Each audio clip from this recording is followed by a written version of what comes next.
The art of not giving a fuck is one of the most freeing feelings that I've ever felt. It's probably the feeling that allowed me to do anything that I've done, to start a business, to leave my 9 to 5, to come out to Thailand, to really change things inside of my life. And this started and cultivated from a feeling of, man, I care what other people think.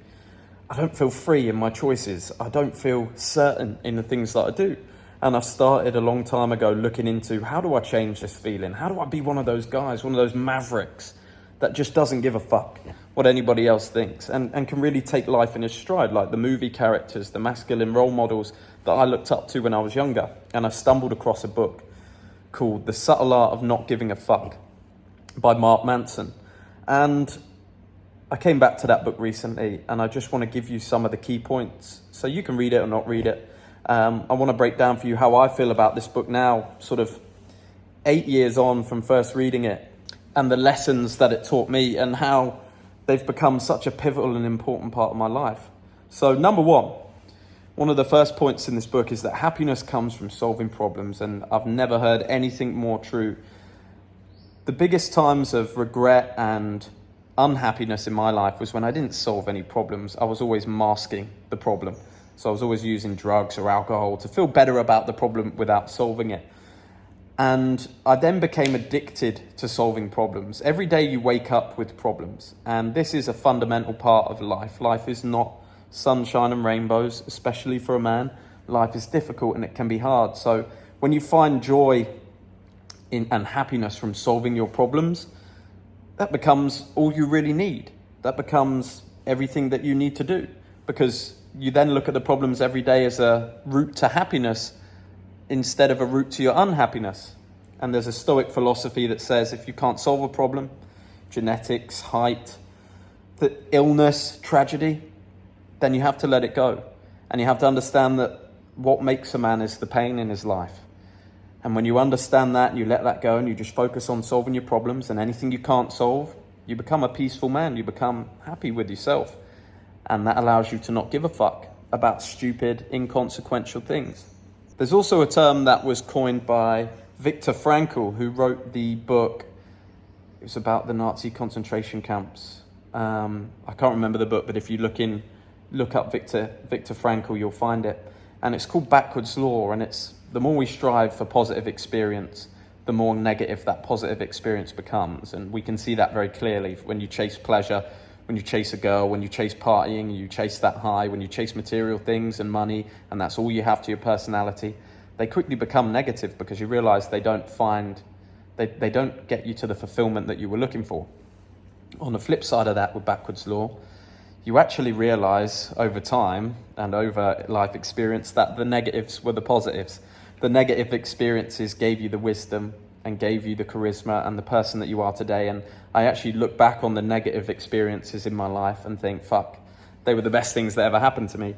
And I look back on the positive experiences, the things, not positive things, but the pleasure seeking, and I think, wow, I can't believe I did that to myself. So that's another big point, is the more you try and run from negative things, the more they'll chase you. And the more you try and run to pleasure and positive things, the more they will elude you. So you have to find pleasure in the pain. Another great point in this book is you always have a choice over what you give a fuck about. Yesterday, we were flying the drone out on the sea, over on the jet skis. It's a brand new drone, $1,500. Got hit by a bird, taken out of the sky. And a lot of young guys would probably allow that to affect their mood. Not me. It just doesn't bother me at all. I just think, well, we got some good footage on the drone, and I laughed about it getting hit by the bird. It wasn't me flying it. I didn't ask my friend to pay for a new one or anything like that. I wasn't angry about it because I don't give a fuck about small things.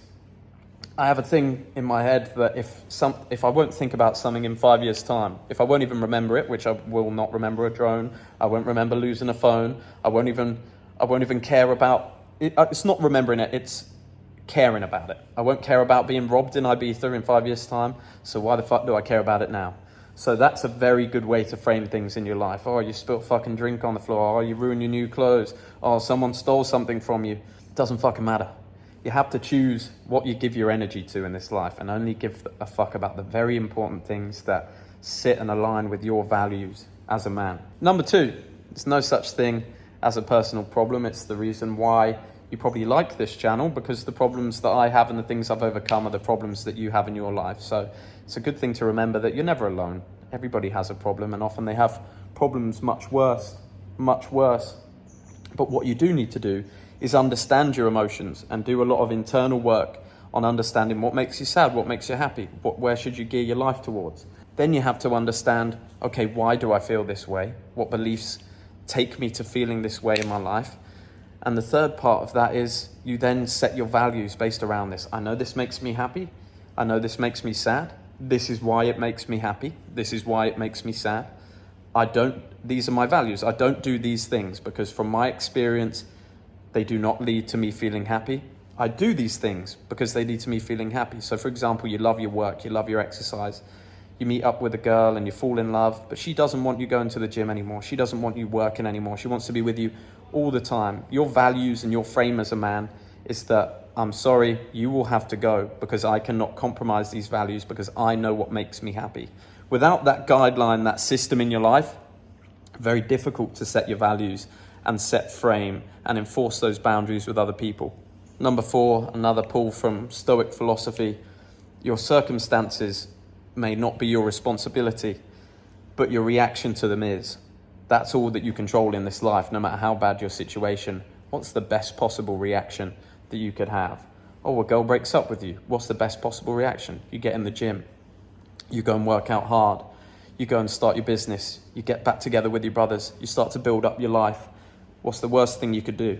Go and bury your head in the sand, start drinking, get depressed, think about it all the time.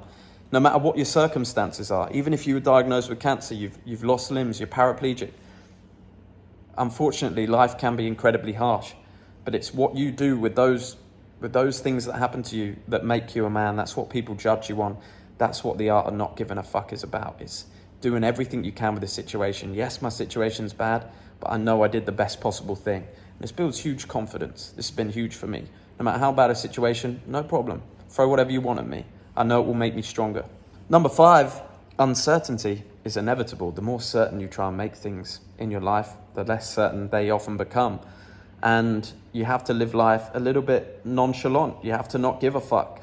You've got your plan, you've got the idea of where you're going, but you're open to change. And you don't care exactly on the result. All you care is that you put in the action. That every day you're putting in the action, you're on the right values, you're going where you think you need to go, and everything else you don't give a fuck about. You don't try and make life certain. If I tried to make life certain from my uneducated point of view at 16, 17, 18 years old, and I got exactly what I wanted then, I'd be very unhappy right now.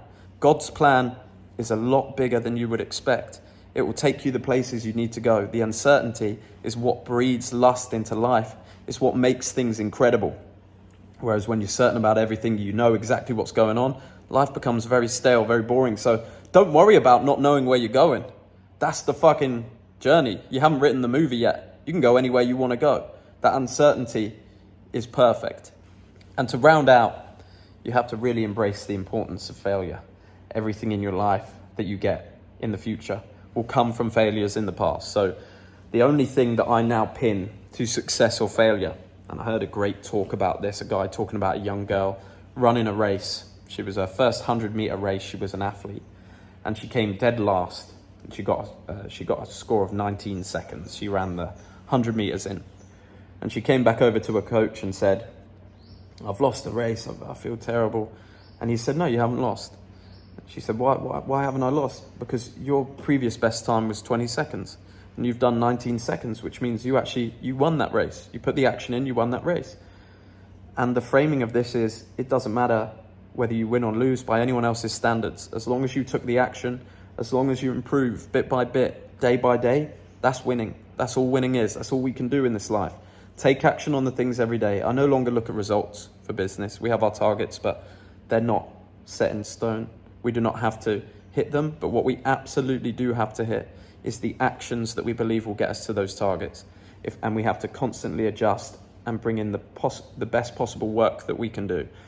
And if we control the controllables and we don't hit the target, that's a fucking win for the month. Fantastic work. It will come on the next month. And if we hit the target. If we surpassed the target, but we didn't do the actions, that was a failure that month. So the art of not giving a fuck is a science. It's controlling what you can control and letting go of the rest. And having your values, knowing what you fuck with and don't fuck with as a man, letting go of all the small shit. Don't worry about the small shit. Become the guy you want to become. Become the guy that's just cool and calm in every situation. That is the subtle art of not giving a fuck. It's been an absolute pleasure, boys. And I'll see you on the next one. Whoop!